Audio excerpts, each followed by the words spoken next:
All right, so for this deep dive, you've given us something pretty different this time. It's a collection of poetry Okay. called Poetry of Affirmation, but there are no titles, Oh, wow. just lines of verse. Okay. So it's kind of like we're putting together a puzzle, Right. trying to figure out like what the bigger picture is just from these little pieces. Yeah.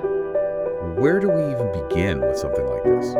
Well, I think sometimes not having a title can actually be like an invitation to find our own meaning, right? It's like the poet is giving us permission to kind of interpret it through our own lens Yeah, and find the themes and the messages that really speak to us.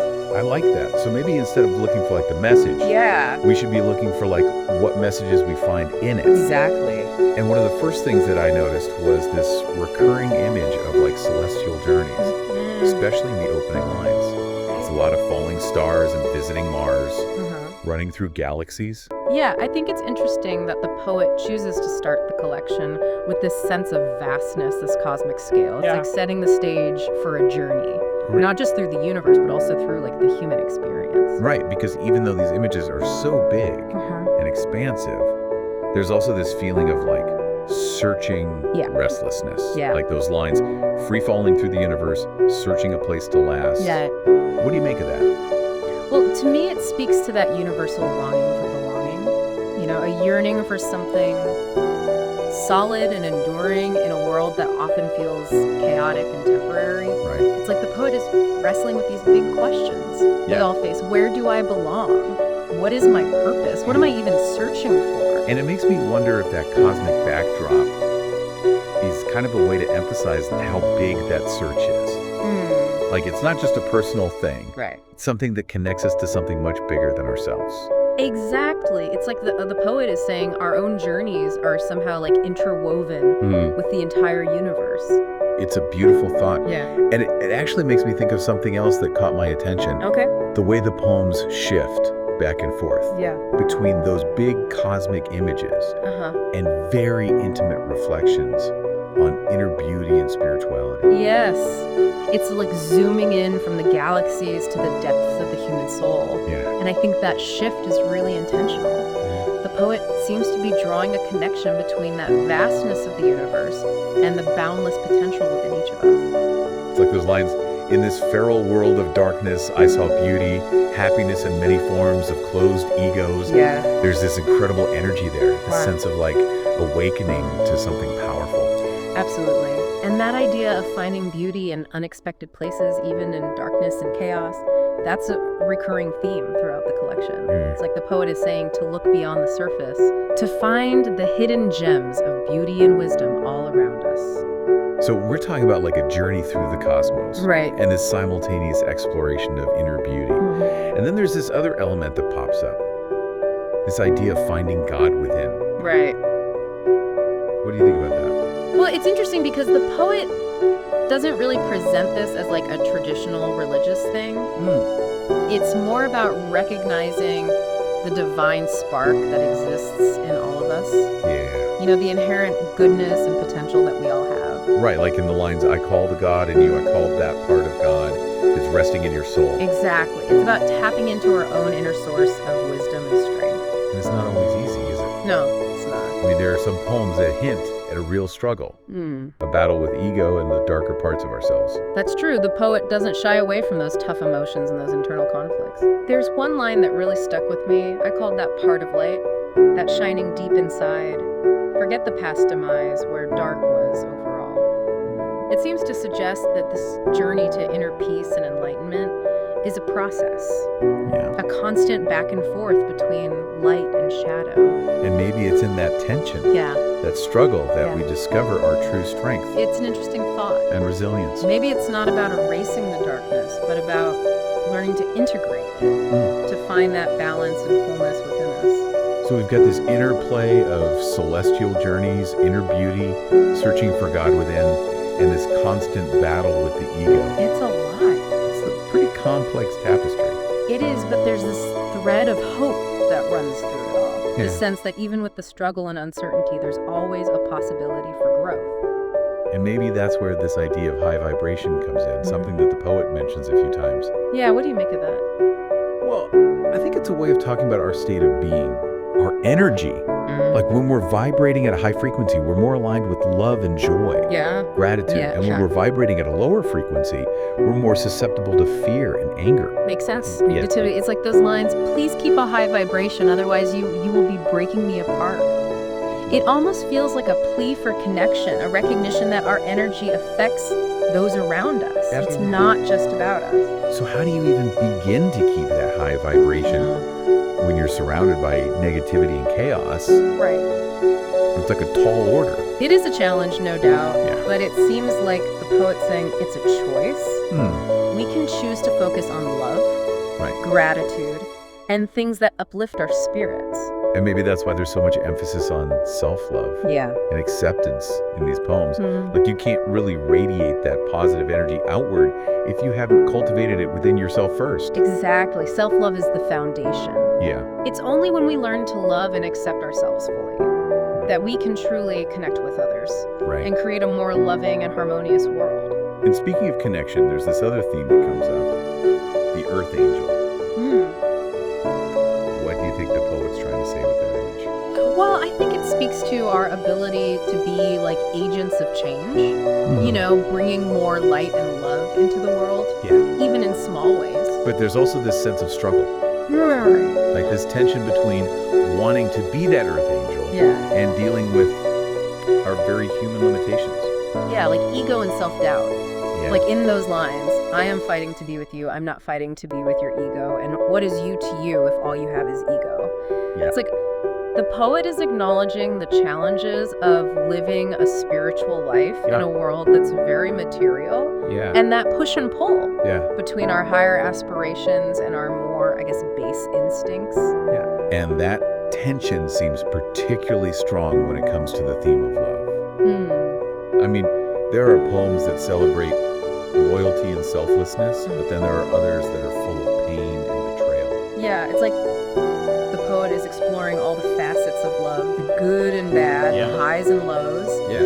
and it's not always pretty, is it? No. I mean, take that line, I'm usually type of man that after you stab him, he still gives you a hand to help.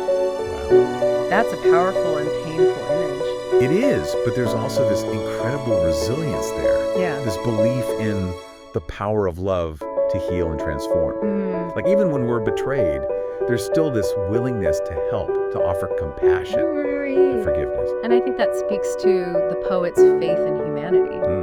Even when we mess up, even when we hurt each other, Right. there's always a chance for redemption, Yeah. for growth, for choosing love over fear. Okay, so we've got this tapestry of cosmic journeys, inner beauty, the struggle with ego, the complexities of love, and then we have this yearning for music, Oh, and not just any music, but sounds of the future, heartbeats made of love. I love that you brought that up. It's like this yearning for a kind of sonic magic, music that can heal and transform Yeah. and connect us to something beyond our everyday experience. It's like the poet wants a music that can mend a broken heart Yeah. and bring back a sense of wholeness. It reminds me of that line, I want a song that makes me shiver. Throughout the clouds, throughout the cloud, I wish to hear a song that figures broken pieces of my heart. It's beautiful. It's like they're looking for music to put them back together. Right, and it makes you think about how music, even in its regular form, can be so powerful. Yeah. How it can connect us to something deeper Yeah. and even help us through tough times. Absolutely. And I think that's why the poet keeps coming back to this image of music. It's a symbol of hope, Yeah. healing, transformation. It really is. So we've covered a lot in this first part of our deep dive. Yeah. Cosmic journeys, inner beauty, the struggle with ego, the complexities of love, It's a lot to unpack. this yearning for transformative music. It's pretty overwhelming, Yeah. the sheer depth and breadth of what the poet is exploring. I feel like we've only just scratched the surface. Yeah. I can't wait to see what else we find Yeah. as we continue to explore these poems. Yeah. You know, as we go deeper into these poems, Yeah. one thing that really stands out to me is this blending of the spiritual and the earthly. It's not just about like transcending this world, you know, it's about finding like the divine in the everyday stuff. That's a really good point. It's Yeah. like spirituality isn't about escaping reality. Yeah. It's about experiencing it, Uh-huh. but with a new depth and awareness. Right. Like, take these lines. I slipped and fell into the deepest of your heart. I guess it's true. There is another earth inside the earth. I slipped and entered heaven.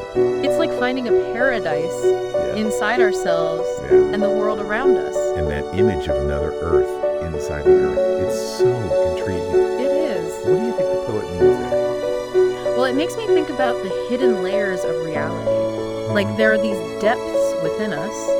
Yeah. And maybe even within the planet itself. Right? It's like an invitation to look beyond the surface. Okay, so we have this blend of the spiritual and the earthly. And then there's this strong message of self-love. Oh, yeah. There's this one poem that feels like a pep talk for the soul. I know exactly which one you're talking about. Yeah. The one that starts with, I don't think that you know how beautiful you are. Yes. It's such a powerful statement, a challenge to all those feelings of self-doubt. And it goes on to talk about a hyper-calcified third eye and seeing beauty beyond the shield of melanin. It's like true beauty goes beyond what we see on the surface. It's about recognizing our own worth. Right. The beauty that shines from within. Yeah. Breaking free from those thoughts that tell us we're not enough and embracing who we really are. Exactly. And this feeling of breaking free, shedding old patterns, embracing new possibilities. That's another key theme. Right. It's like the poet wants us to let go of anything that's holding us back. Yeah. Like those limiting beliefs, old stories we tell ourselves, Right. self-sabotaging habits. It's interesting, though, because there's also this acknowledgement that letting go can be hard. Right. Like in those lines, there are no arcs to be built. It's already done. Yeah. And it was a dream of one that needed to be gone. It was a simple sign that time has come. Evolution into one. Past, present, future comes back. It's that struggle between wanting to grow Yeah. and holding on to what's familiar. Right. Even if it's not good for us anymore. It's like this process of shedding skin, transforming into a better version of ourselves. It takes courage to step into the unknown, to embrace uncertainty. It does. There are some really bold lines in here that seem to call out hypocrisy and negativity. Yes, like the poem that says, "Stop being naive. They knew." The story rumbles around for millennia. Obviously, you were blind and you still believe the snake, doing the work of the fallen, sharing rotten apples. It makes you think about what we blindly accept as truth. Yeah, like a wake-up call to be more discerning, Right. to seek the truth. To challenge those who spread negativity, Yeah. because it's about taking responsibility for what we believe. To choose truth, love, and integrity. And this message is even stronger in those poems addressed to my people. Oh, yeah. There's so much love and protection there, but also this unwavering belief in their potential. Like a mentor guiding their student. Yeah. Listen to these lines. I do love my people. I do hope that they are self-loving too. I want to give them best. They need to learn to accept it. It's about encouraging self-love, Yeah. not just for ourselves, but for everyone. It's like a ripple effect. Yeah, when we love ourselves, it inspires others to do the same. It becomes a movement towards more love and understanding. And that brings us to this call for action. This emphasis on fighting ego and negativity, not just in ourselves, but in the world. It's a reminder that we're all in this together. Yeah. We need each other. Remember those lines. Who are you fighting against?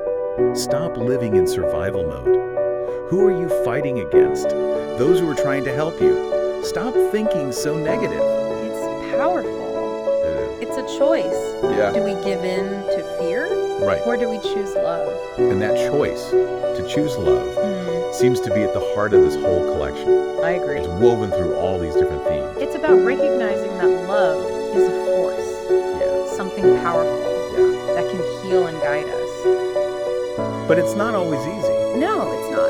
Choosing love when faced with negativity or challenges. It takes strength. And that's where that image of the flamingo losing its color comes in. Oh, yes.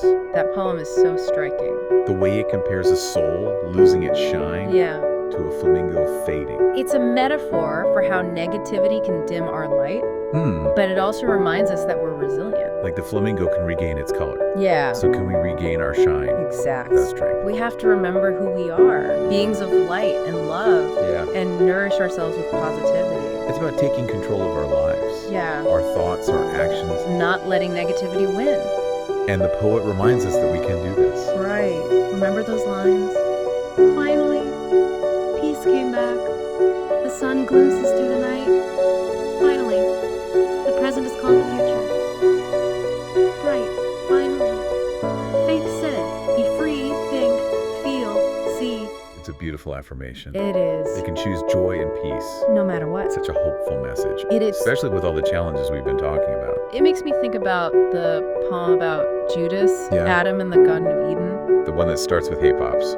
Yes. That one was deep. It really was. About good and evil, free will, destiny. I know, those lines about Judas's energy jumping from soul to soul were intense. Yeah. As fiery gin, thirsty for energy, coming for blood, reaching darkness. Makes you wonder about evil. Is it something outside of us? Right.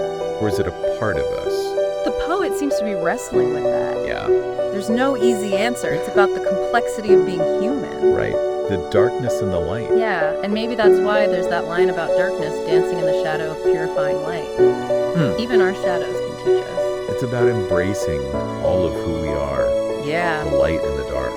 And seeing our struggles as chances to grow. So it's not about ignoring the darkness. Right. But about integrating it. To find balance. Yeah.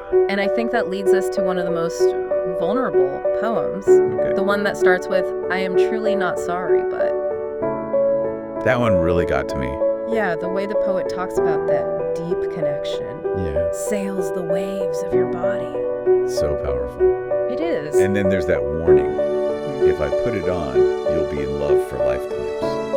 And you were fishing for whales. It's like a glimpse into the poet's heart. Their capacity for deep feeling. Makes you think about what it means to truly love someone. Yeah.